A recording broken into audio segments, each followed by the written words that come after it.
what you're understanding, and I think a lot of your viewers are understanding, is that this is a huge complex problem. There are so many layers to it, right? Like I went through the whole freaking thing. The only reason I'm here talking to you about this is because of my dad, and he identified my airway issues at a young age, and he resolved it. But I would have been another one of those kids who I was stamped with learning disability. I was prescribed Adderalls.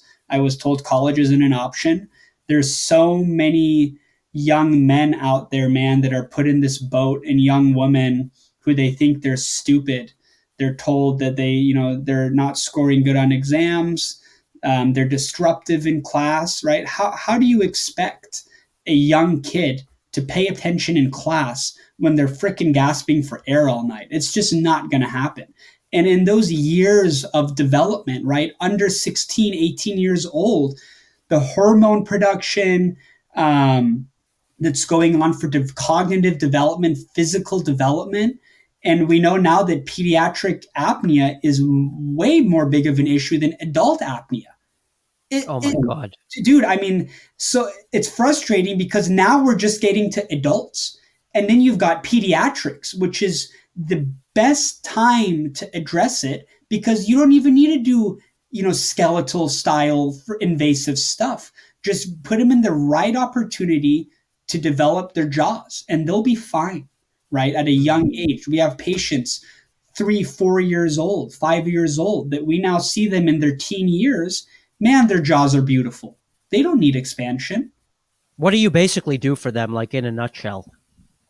I mean, I think that's what I believe my dad wanted to talk about on the next talk because you haven't really covered much of early pediatric airway, which, man, you're going to be blown. I mean, that's a whole nother science of itself and treatment modality, but it's pretty much like giving him a functional type appliance that will promote their mandibles to grow. Like we have a variation of our appliance called the Apno Teen. It's a type 1 FDA cleared. It's a functional appliance, not advertised as a sleep apnea appliance or TMJ appliance. But that one is purely used to just promote proper mandible growth, bring the jaws forward, tongue posture.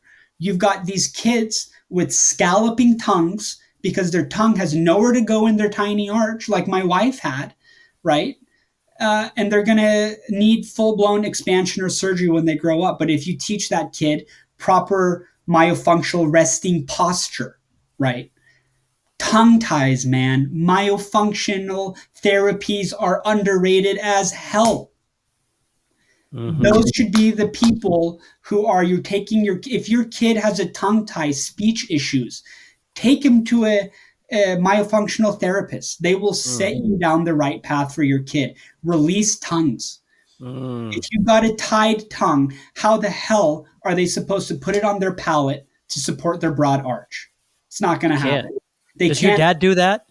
He doesn't do the release himself. No, Dr. Henry Roshan, that's right down in our building, does all of the releases. But that's the number one thing. We don't even put a patient in appliance therapy as an adult if they have a tongue tie because they can't get their tongue above the appliance. Wow. Dude, I'm telling you that it's like you're frustrated. Think how I'm like super frustrated because I work in this space. I see it every day. It's very frustrating. Start as young as you can, man. I was one of those kids. I didn't have the technologies we have now, so I had a jaw surgery. But my whole life flipped upside down. They told me I should look at alternative career paths because I would not be able to go to college. I went to college and got my master's, and now I'm doing this amazing thing with my dad. So to those people, who told me I can't do it and tell kids every day they can't do it, go to hell because you have no idea what you're talking about, to be frank. So if your airway was never fixed, you wouldn't be where you are now. No, dude, I was like 50 pounds overweight. I was failing every single class. I couldn't stay awake. I dropped out of sports. I was pretty depressed about how I looked. Kids were getting big and strong and, getting girls, and I was getting fatter and weaker and stupid. Yeah, you've got a beautiful smile now. I'm sure it Yeah, didn't look like that before your no, dad put his hands I on know it. I know a good ortho, but yeah, Ah, yeah, man. I remember the day that they brought my parents in. The school counselor brought my parents in, and they were like, Ryan's failing, all of his classes. It's, we're looking at college applications. We don't think he's a right fit. We need to put him in the special ed program. They had falsely diagnosed me with ADD. They prescribed me Adderall. And I remember, man, my dad's face turned bright red and he freaked out and he walked out of their office. And then that really, set him down the pediatric realm, right? Because back then we knew adults had airway issues, but we didn't really know pediatrics could have them too, and how exaggerated it was in kids that are developing cognitively and physically. So he had me take a sleep test. I got diagnosed. He waited for the right age for me to have oral surgery, got it done. And I'll tell you, man, it was like a butterfly hatching from a cocoon.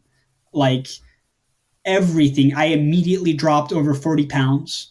I started wrestling again in high school. I went to college. I got into weightlifting. Now I compete in powerlifting. Like, all of these things that I was told I couldn't do. I couldn't play sports. I couldn't play football because I was too slow and weak. mm, It was all airway issues.